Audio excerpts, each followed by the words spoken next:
Social interaction Urdu में इसे कहते हैं समाजी तामुल। सोशल इंटरेक्शन किसे कहते हैं? Social interaction is a relationship between two और मोर पीपल। दो या दो से ज़्यादा लोगों के दरमियान जो एक ताल्लुक़ होता है, इसे हम लोग कहते हैं सोशल इंटरेक्शन। अब जैसा कि दो लोग हैं आपस में बातचीत कर रहे होते हैं तो उनको पता होता है कि हम लोग कौन सी बात कर रहे हैं। दो छोटे बच्चे खेल रहे होते हैं तो उन्हें पता होता है कि हम लोग कौन सा खेल खेल रहे होते हैं। और इस तरह दो लोग आपस में कोई चीज़ शेयर करते हैं तो उन्हें पता है कि कौन सी चीज़ शेयर कर रहे हैं। तो अगर मैं अपने जो दोस्त की जासूसी करूं तो मेरी दोस्त को क्या पता होगा कि मैं उसकी जासूसी कर रही हूं? उसे नहीं पता। तो इसे सोशल इंटरेक्शन नहीं कहते। इस तरह एक जो मज़लूम है उसे नहीं पता होता है कि जो एक ज़ालिम है उसके ऊपर कौन सा जुल्म करने चाह रहा है, तो ये भी सोशल इंटरेक्शन नहीं है। सोशल इंटरेक्शन एक ऐसा सिस्टम होता है, एक ऐसा रिलेशनशिप होता है जो कि दो या दो से ज़्यादा लोगों के दरमियान मौजूद होता है। इसमें लोगों को एक दूसरे का मकसद पता होता है। Importance of social interaction. सबसे पहले जो इसकी इम्पोर्टेंस है वो है सोशल बिहेवियर। अब जो छोटे बच्चे होते हैं जब वो ग्रो करते हैं तो उनको ये होता है कि हम लोग दूसरे बच्चों के साथ खेलें, उनके साथ हमारा ज़्यादा से ज़्यादा इंटरेक्शन हो। तो जब बच्चे दूसरों के साथ खेलते हैं तो ज़्यादा से ज़्यादा सोशल बिहेवियर के बारे में सीखते हैं।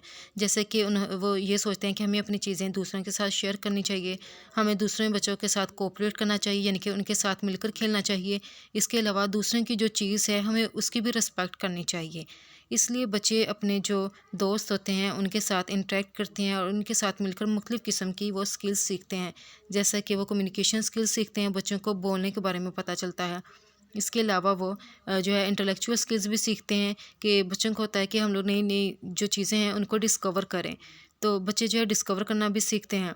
इसके अलावा जो बच्चे हैं उनके अंदर एक पॉजिटिव एटीट्यूड्स भी पैदा होता है। किस तरह से? जैसे कि ऐसे बच्चे जिनके अंदर किसी किस्म की डिसेबिलिटीज़ होती हैं, जैसा कि वो बच्चे जो कि मजबूर होते हैं, जो कि चल नहीं सकते, अगर हम लोग उन बच्चों को ऐसे बच्चों के साथ खिलाएं जो मजबूर ना हो, तो जो बच्चे मजबूर नहीं होते उनका एक पॉजिटिव एटीट्यूड होता है। तो जो डिसेबल्ड बच्चे होते हैं ना, यानी कि जो मजबूर होते हैं, जब वो दूसरों को खेलता हुआ देखते हैं तो उनका भी दिल करता है कि वो भी खेलें।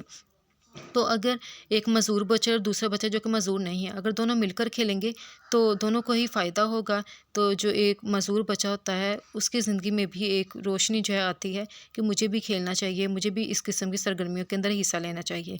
उस बच्चे का अपनी लाइफ के बारे में जो एटीट्यूड होता है वो भी चेंज हो जाता है और उसका जो माइंड है वो पॉजिटिविटी की तरफ ज़्यादा से ज़्यादा बढ़ता है।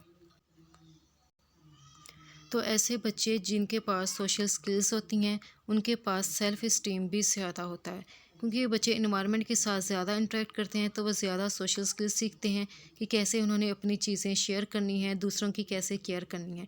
तो ना सिर्फ ये बच्चों के फ्यूचर के लिए हेल्पफुल होता है बल्कि उनका जो बचपन होता है वो भी उनके लिए अच्छा बना देता है। इसलिए हमें चाहिए कि ऐसे बच्चे जो कि डिसेबल्ड होते हैं उनको ऐसे बच्चों के साथ इन्वॉल्व करें जो कि नॉन डिसेबल्ड होते हैं, ताकि वो बच्चे भी स्किल्स सीख सकें जो कि उन्हें ज़िंदगी भर फ़ायदा दे सकें। इसलिए हम लोगों को अपने बच्चों को सोशल इंटरेक्शन के बारे में सिखाना चाहिए, उन्हें बताना चाहिए, ताकि हमारे माशरे के अंदर एक दोस्ताना माहौल जो है वो परवान चले। हमें बच्चों को बताना चाहिए कि किस तरह उन्हें दूसरे लोगों के साथ मिलना चाहिए, उन्हें दूसरों के साथ जो है मुस्कुराते हुए मिलना चाहिए, मोहब्बत और गर्मजोशी के साथ मुलाकात करनी चाहिए। अगर कोई आए तो उसको वेलकम करना चाहिए, इसके अलावा उसको अस्सलाम वालेकुम कहना चाहिए। तो ये जो चीज़ें हैं एक बेहतरीन माहौल पैदा करते हैं और दूसरे लोग भी कहते हैं कि देखिए इस बंदे की कितनी अच्छी पर्सनैलिटी है। तो जो सोशल इंटरेक्शन ये बंदे की पर्सनैलिटी को भी बहुत इम्प्रूव करता है।